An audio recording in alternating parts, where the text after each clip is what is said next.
ناظرین السلام علیکم، میں ہوں ذیشان علی۔ پروگرام اسلامک کیلنڈر میں آپ کا خیر مقدم ہے۔ ناظرین، جیسا کہ آپ جانتے ہیں کہ ہم اس پروگرام میں مہینوں کی اہم تاریخوں کے بارے میں بات کرتے ہیں، تو آج ہم اس تاریخ کے بارے میں بات کریں گے جس میں خدا نے اپنے حبیب کا مددگار بھیجا، جس تاریخ میں کعبے کی دیوار میں در بن گیا۔ ہم بات کر رہے ہیں 13 رجب سن 30 عام الفیل کی۔ علی آج کعبے میں آئے ہوئے ہیں، صنم شرم سے سر جھکائے ہوئے ہیں۔ عجب شان بنت اسد کی ہے انور کہ دامن میں قرآن چھپائے ہوئے ہیں۔ ناظرین، 13 رجب سن 30 عام الفیل یہ وہی تاریخ تھی کہ خدا نے نبوت کے بعد امامت کے سلسلے کا آغاز کیا۔ اپنے آخری نبی پر نبوت کے سلسلے کو ختم کرنے کے بعد جناب عمران حضرت ابو طالب کے فرزند حضرت ابو الائمہ حضرت علی علیہ السلام کی امامت کے سلسلے کا آغاز ہوتا ہے، بلکہ یوں کہوں کہ حضرت امام علی علیہ السلام سے سلسلہ امامت کا آغاز ہوتا ہے، اور 13 رجب سن 30 عام الفیل سے جو امامت کا سلسلہ شروع ہوا تھا، اسی سلسلے کا آخری امام آج بھی زندہ و سلامت حکم پروردگار سے پردہ غیب میں ہے۔ ناظرین، 13 رجب سن 30 عام الفیل جمعے کا دن خانہ کعبہ میں حضرت علی ابن ابی طالب علیہ السلام کی ولادت ہوئی۔ حضرت علی علیہ السلام کی ولادت کی خوشی کے موقع پر ہم اپنے ناظرین کے ساتھ ساتھ تمام مرسلین و انبیاء اور حضرت امام زمانہ علیہ السلام کی خدمت میں مبارکباد پیش کرتے ہیں۔ حضرت علی علیہ السلام کے والد محترم جناب عمران حضرت ابو طالب ہیں، جو رسول اکرم صلی اللہ علیہ وآلہ وسلم کے حقیقی چچا ہیں، اور آپ کی ماں جناب فاطمہ بنت اسد بن ہاشم ہیں۔ حضرت علی علیہ السلام خانہ کعبہ کے پہلے اور آخری مولود ہیں۔ حضرت علی علیہ السلام نے دنیا میں آنے کے بعد سب سے پہلے چہرہ رسالت پر نظر ڈالی اور خدا کی بھیجی ہوئی آسمانی کتابوں یعنی 4 کتابوں کی تلاوت بھی کی، اور نام بھی اللہ نے اپنے نام پر علی رکھا۔ جناب امیر، کرار اور ایلیا، مرتضیٰ، اسد اللہ، ید اللہ، حیدر، ساقی کوثر، ولی، وسیع، خلیفہ بلا فصل ہے۔ القاب سے آپ یہ سارے وہ ہیں جن سے مشہور ہوئے۔ شب و روز گزرتے رہے اور حضرت علی علیہ السلام اپنے والد محترم جناب ابو طالب علیہ السلام اور ماں جناب فاطمہ بنت اسد اور اپنے چچا زاد بھائی رسول اکرم صلی اللہ علیہ وآلہ وسلم یعنی حضرت محمد مصطفیٰ صلی اللہ علیہ وآلہ وسلم کی آغوش میں پروان چڑھتے رہے، یہاں تک دعوت ذوالعشیرہ میں جب پیغمبر اکرم صلی اللہ علیہ وآلہ وسلم نے اپنی رسالت کا اعلان کیا اور خاندان قریش سے پوچھا کہ کون میرا ساتھ دے گا، جو میرا ساتھ دے گا اس مہم میں جہاں توحید، انسانیت، آدمیت اور شریعت کو پہنچانا ہے، وہ میرا جانشین، میرا وصی اور میرا خلیفہ ہوگا، تو سب خاموش تھے سوائے حضرت علی علیہ السلام کے۔ رسول خدا صلی اللہ علیہ وآلہ وسلم نے 3 دفعہ پوچھا اور تینوں بار حضرت علی علیہ السلام ہی اٹھ کھڑے ہوئے اور کہا، میں آپ کی نصرت کا وعدہ کرتا ہوں، اور صرف نصرت کا وعدہ ہی نہیں کیا بلکہ بچپن سے لے کر جوانی تک، بلکہ زندگی کے ہر موڑ پر، چاہے وہ میدان جنگ ہو یا میدان جنگ سے باہر، ہر موقع پر پیغمبر اکرم صلی اللہ علیہ وآلہ وسلم کی ہر مہم میں مدد کرتے رہے۔ دنیا میں ہر انسان اپنی جان کو عزیز رکھتا ہے، لیکن حضرت علی علیہ السلام نے رسول خدا صلی اللہ علیہ وآلہ وسلم کے لیے اپنی جان کی بازی لگا دی، بلکہ یوں کہوں کہ اپنی زندگی وقف کر دی، اور قرآن مجید اس بات کی طرف تصدیق کرتے ہوئے فرماتا ہے کہ لوگوں میں کچھ لوگ ایسے ہیں جو اللہ کی رضا کے لیے اپنی جان کی پرواہ تک نہیں کرتے۔ سورہ بقرہ آیت نمبر 207۔ ناظرین، تمام عالم اسلام، سنی شیعہ دونوں مورخین اور مفسرین کا ماننا ہے کہ یہ آیت حضرت علی علیہ السلام کی شان میں اس وقت اتری جب آپ نے پیغمبر اکرم صلی اللہ علیہ وآلہ وسلم کی جان کے پیاسے قریش اور مکے کے سرداروں سے پیغمبر اکرم صلی اللہ علیہ وآلہ وسلم کو بچانے کے لیے ننگی تلواروں کے سائے میں چادر رسالت اوڑھ کر بستر رسول پر سو گئے۔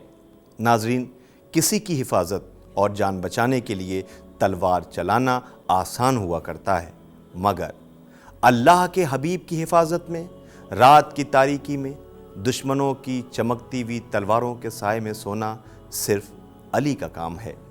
ناظرین، اس واقعے سے ایک بات اور صاف ہو جاتی ہے کہ اسلام امن و امان کا دین ہے اور قتل و خوریزی کو بالکل پسند نہیں کرتا، نہ ہی اس کی اجازت دیتا ہے۔ اسلام جان بچانے کا نام ہے، جان لینے کا نہیں۔ ناظرین، حضرت علی علیہ السلام کا کردار دنیا کے لیے مکمل نمونہ عمل ہے۔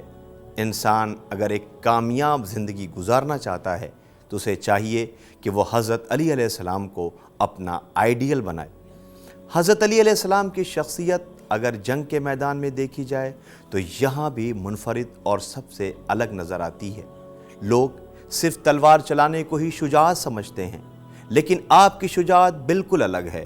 آپ میدان جنگ میں شجاعت کے ساتھ ساتھ زبردست رحم و کرم کا بھی مظاہرہ کرتے تھے، جیسا کہ تاریخ لکھنے والوں کا بیان ہے کہ حضرت علی علیہ السلام جب جنگ کے میدان میں قدم رکھتے تھے تو دشمنوں کے مقابلے میں بھوکے پیاسے، زخمی اور کمزوروں پر بھی خاص نظر رکھتے تھے۔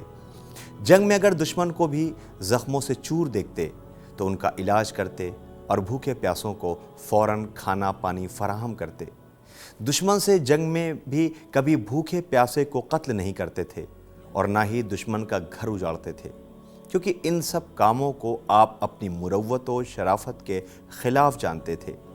ایک موقع پر جب معاویہ نے گھاٹ پر قبضہ کر لیا تھا اور حضرت علی علیہ السلام کے لشکر پر پانی بند کر دیا تاکہ سارا لشکر پیاس سے بے حال ہو کر جنگ ہار جائے، اور جب جنگ صفین میں حضرت علی علیہ السلام نے معاویہ کے لشکر سے گھاٹ واپس لے لیا تو آپ نے اپنے لشکر کو حکم دیا کہ گھاٹ کو آزاد چھوڑ دو، جس کا جی چاہے پانی پیے۔ اس پر جب کچھ لوگوں نے اعتراض کیا کہ دشمن نے ہم پر پانی بند کر کے ہمیں مجبور کرنا چاہا تھا تاکہ ہم ہار مان لیں، اب جب پانی ہمارے قبضے میں ہے تو ہم بھی ویسا ہی کریں گے جیسا دشمن کر چکا ہے۔ حضرت علی علیہ السلام نے جواب دیا، ہم دشمن پر پانی بند کرنے کے بجائے اس سے بہادری سے مقابلہ کریں، جنگ کریں گے، کیونکہ پانی بند کرنا انسان کی شرافت و مروت کے خلاف ہے۔ اگر ہم بھی جواباً دشمن پر پانی بند کر دیں گے تو ہم میں اور ان میں کیا فرق رہ جائے گا؟ آگاہ ہو جاؤ کہ ہمارے سب کام خدا کی خوشنودی کے لیے ہیں، اس لیے کوئی کام خدا کی مرضی کے خلاف نہیں ہونا چاہیے۔ حضرت علی علیہ السلام اسلامی قوانین کے پابند تھے، جو کچھ شریعت کے خلاف ہوتا اس طرف نظر بھی نہیں کرتے تھے اور لوگوں کو روکتے اور ٹوکتے تھے۔ ناظرین، ہمیں امام علی علیہ السلام کے کردار سے سبق لینا چاہیے کہ کیسے آپ نے ہر چھوٹے بڑے معاملات میں انصاف کو قائم کیا۔ نتیجہ یہ ہوا کہ آپ کے زمانے میں ویسے ہی عدل و انصاف کی فضا لوٹ آئی جیسی پیغمبر اکرم صلی اللہ علیہ وآلہ وسلم اپنے زمانے میں کیا کرتے تھے، اور حضرت علی علیہ السلام نے اپنی امت کے لیے ہر طرح کی ان لذتوں اور شان و شوکت سے پرہیز کیا جن کی طرف عام طور پر حکمرانوں کی نظریں ہوتی ہیں۔ آپ نے ایک ایسے معمولی سے گھر میں رہنا گوارا کیا جو اپنی حیثیت میں غریبوں، فقیروں اور امت کے غلاموں سے الگ نہ تھا۔ حضرت علی علیہ السلام ہمیشہ جو کی روٹی کھاتے تھے جسے آپ کے گھر میں ہی پیسا جاتا تھا، اور کبھی کبھی تو آپ خود بھی چکی چلا لیا کرتے تھے، اور آپ کے لباس بھی ہمیشہ ہر دور میں نہایت کھردرا، معمولی اور ڈھیلا ڈھالا ہوتا تھا۔ حضرت علی علیہ السلام اپنے چاہنے والوں کو نصیحت کرتے رہتے تھے۔ تو آئیے آج کی اس مبارک تاریخ میں ہم بھی حضرت علی علیہ السلام کی نصیحتوں سے اور ان کے بتائے ہوئے اصولوں سے زندگی کے جو طور طریقے حضرت علی علیہ السلام نے ہمیں ہماری زندگی میں نشیب و فراز کے لیے راستے دکھائے ہیں، اس سے ہم فائدہ حاصل کریں۔ آپ مشورے کے سلسلے میں فرماتے ہیں، عقل مند پر لازم ہے کہ ہمیشہ مشورہ لیتا رہے تاکہ صرف اپنی بات پر اڑے رہنے کی عادت سے دور رہے۔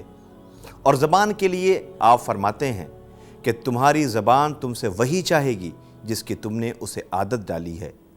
اگر ہم حضرت علی علیہ السلام کی نصیحتوں پر غور کریں اور اسے اپنائیں تو ایک اچھے معاشرے کی امید کر سکتے ہیں۔ ناظرین، ابو الائمہ حضرت علی علیہ السلام کے کردار پر کوئی کیا روشنی ڈالے کہ نہ زبان میں اتنی طاقت اور نہ قلم میں اتنی ہمت۔ کسی شاعر نے کیا خوب کہا ہے کہ ذکر ان کا جو چھڑا لفظوں نے دم توڑ دیا، جیسے بادس کے مصور نے قلم توڑ دیا۔ یا یوں کہوں کہ کہنا لباس نانے جویں دیکھ دیکھ کر مفلس نہ سمجھ لینا جناب امیر کو۔ جتنی تھی گراں بار سلیمان کی حکومت، اتنی زکوٰۃ دی ہے علی نے فقیر کو۔ ناظرین، اسی کے ساتھ مبارکباد کے ساتھ ہمارے پروگرام کا وقت ختم ہوتا ہے۔ انشاءاللہ ہماری پھر ملاقات ہوگی، تب تک کے لیے خدا حافظ۔